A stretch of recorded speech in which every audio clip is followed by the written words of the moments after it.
Namaste. Hello everyone. Welcome to Shail Gulhati, Shiva and Mysticism for another episode of Monday with Mahadev. Today I'm going to share something from my personal story, from my personal journey into spirituality with you, and about how one question about Shiva, which always vexed me, which always held my attention, how I got the answer to that. And the question was that when it comes to Shiva, largely most of us think of him as Shiva, the yogi, the dhyanast yogi, the sort of person who was always in dhyan, who was the supreme God and always thinking about consciousness. But we think of him as a person with a body. And then there is a portion of people who believes in Shiva, but as Shiv Tattva, the consciousness, the invisible energy, the Nirakar, the Om. So the question was always on my mind, which one of these is Shiva really?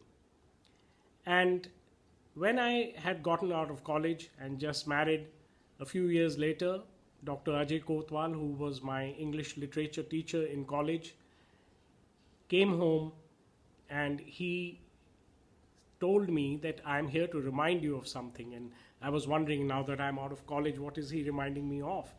And he told me that I'm here to remind you of your own spirituality. And he was the one who put me in touch with my spirituality years after I had been a little child and my mother and grandmother had inculcated, interest in the divine in me. But as we go through college and university and married life, we sometimes, because we are grihasthis, householders, we sometimes tend to forget our own divinity. And so Dr. Kotwal came to me and he said that I'm here to remind you of your own spirituality. And we spent a number of years, he is still my guide, we spent a number of years with him helping me find my divine self. And he gave me a particular book and I read it. He gave me many books. The first one he gave me, I read it. I didn't really think much about it and I told him this does not interest me.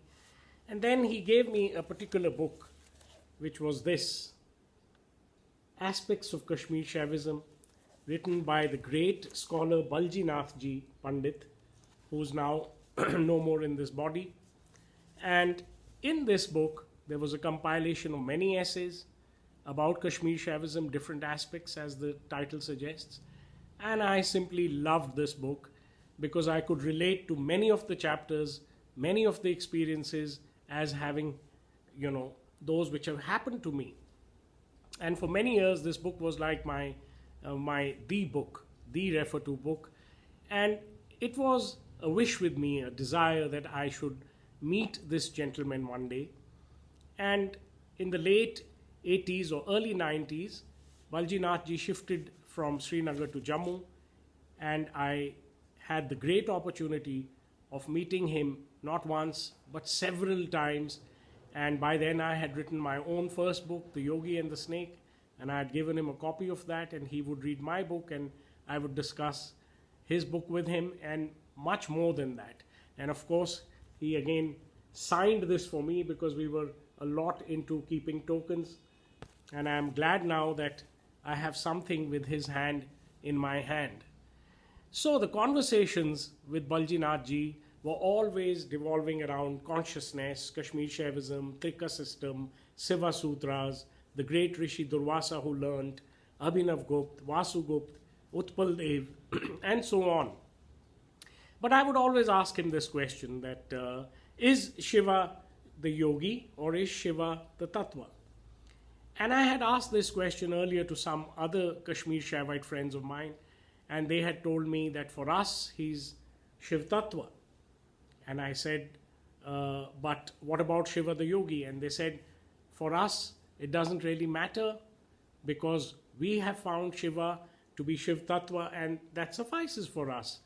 And there was one gentleman called Samvit Prakash Dharji who was very closely associated with Swami Lakshmanju, the great savant of Kashmir Shaivism.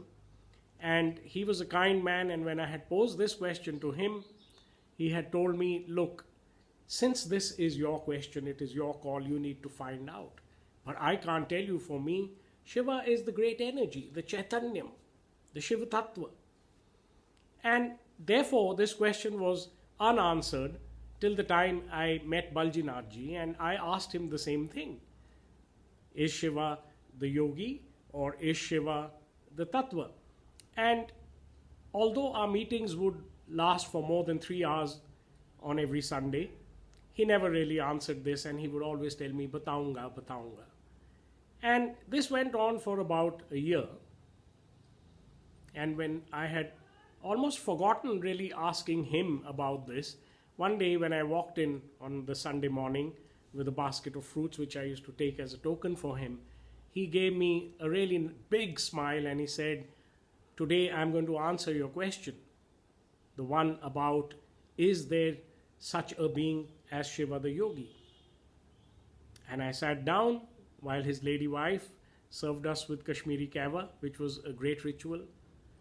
And he told me, Shailendra ji, aapne bahut bari pucha hai. You have asked several times. And now the time has come that I should answer you to the best of my knowledge. And then he gave me that deep look, and I knew that this is going to come now, something really nice. And he said, we have a word, we have a title for Shiva in Kashmir Shaivism, and that is Uma Patinath. Uma, which is Parvati, the daughter of the mountains.